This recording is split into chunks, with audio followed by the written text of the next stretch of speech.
Bem, esse então é o segundo vídeo, tratando da segunda resposta às perguntas que eu recebi sobre as formas de eu lidar com as situações surgidas na gestão dos meus contratos durante a crise do coronavírus. E a segunda pergunta é se os contratos podem ter pagamentos suspensos durante esse período mais agudo da crise do coronavírus. Né? Eu tenho que continuar pagando esses contratos, por exemplo, mesmo que eu não possa estar usufruindo deles, não possa estar consumindo aquele produto ou então usufruindo daquele serviço? Vamos fazer de novo uma primeira bifurcação nesta análise. Se o meu argumento, ou se o argumento da outra parte, se o argumento da suspensão de pagamentos for a dificuldade financeira causada por esta crise, estou sem faturamento, não consigo pagar, preciso suspender os pagamentos, este não é um argumento jurídico, um argumento legal, um argumento contratual para a suspensão de pagamentos. Tá? Então, neste caso, o fornecedor não tem, o fornecedor, o vendedor, ou até neste caso aqui começam a entrar outros tipos contratuais, como por exemplo um aluguel, não tem a obrigação de aceitar ou de então dar uma suspensão de pagamentos, uma suspensão de cobranças, certo? Poderia se cogitar a hipótese de usar o argumento de força maior como impeditivo para pagamentos, uma força maior econômica, financeira, causada por uma força maior sanitária, que é o nosso caso, mas esse seria um argumento tecnicamente muito esticado e teria uma difícil comprovação. Poxa, como difícil comprovação se é sabido que vários negócios estão sem faturamento nesse período?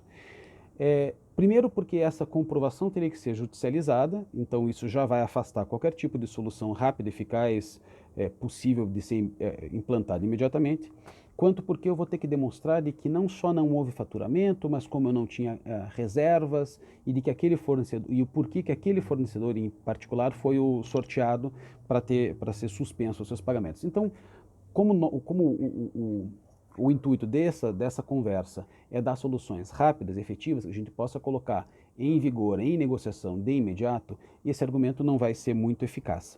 Então, neste caso, quando uma das partes tiver uma impossibilidade ou então uma dificuldade muito grande de continuar com os pagamentos de um contrato, a melhor saída vai ser uma negociação e sempre considerando nessa negociação o conceito claro, de capacidade de pagamento e fluxos de caixa. Isso considerando tanto a posição da parte que está puxando a negociação, chamando para a negociação, mas é sempre interessante considerar a situação da contraparte para que essa negociação tenha sucesso, tenha bom efeito. Por outro lado, se o argumento da suspensão for a não utilização, a impossibilidade de utilizar ou de consumir aquele produto que é fornecido ou aquele serviço que é prestado, vamos pegar aqui qual é o exemplo. Eu tenho uma indústria e tenho uma empresa que me presta serviços de limpeza predial. Como eu fechei e dispensei os meus empregados, eu não estou precisando que esta empresa venha até a minha empresa e, portanto, queira suspender os pagamentos deles.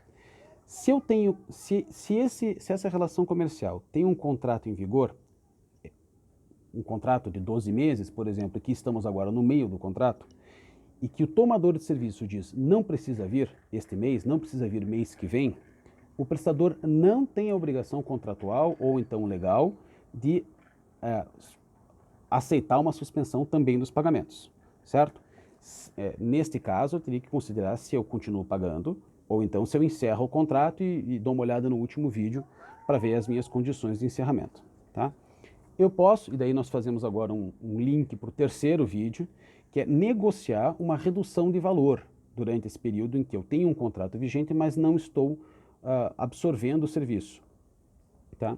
Por outro lado, se não há contrato, eu posso considerar o fornecimento desse produto ou a prestação desse serviço como uma contratação spot, como uma contratação avulsa, individual.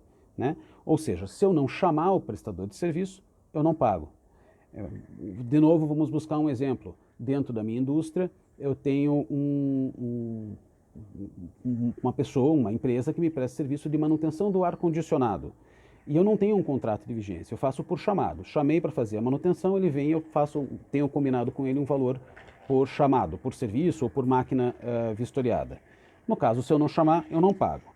Neste caso, pode haver uma discussão se a continuidade e a ciclicidade dessas contratações spot, se isso constitui um contrato de prestação continuada de forma tácita. Novamente, torna-se uma discussão um pouco alongada, não seria uma constatação fácil, ou seja, seria um argumento um pouco forçado. Não vejo muita chance de vingar isso. Portanto, esse conceito tem acontecido bastante. Eu tenho um contrato de fornecimento contínuo, ou tenho um contrato de prestação de serviço contínuo, esse contrato tem um prazo previsto e eu, tomador, digo ao fornecedor que ele não precisa me enviar os produtos ou então não precisa vir prestar os serviços. Poxa, não estou usando o serviço, então eu posso deixar de pagar. Não posso. Qual é a racional econômica dessa impossibilidade?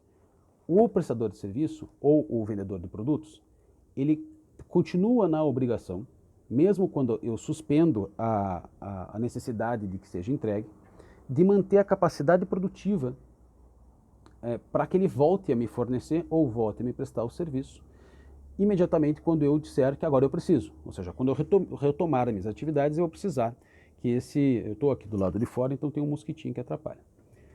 Eu vou precisar que esse fornecedor volte a me entregar, volte a me prestar o serviço. Para isso, ele vai precisar manter durante este período a equipe dele contratada, o equipamento pronto para produzir e, principalmente, ele vai precisar manter reservado para mim aquela capacidade produtiva. Se ele produz 100 e eu sempre consumo 30, ele não vai poder vender este 30 para outra pessoa, porque amanhã eu posso pedir, agora mando 30. Não sei se, espero ter ficado claro. Então é em razão dessa necessidade de manutenção dele estar em stand-by que eu não posso simplesmente dizer que não vou pagar. Claro, tudo isso abre margem para negociações e nós vamos tratar agora no próximo vídeo.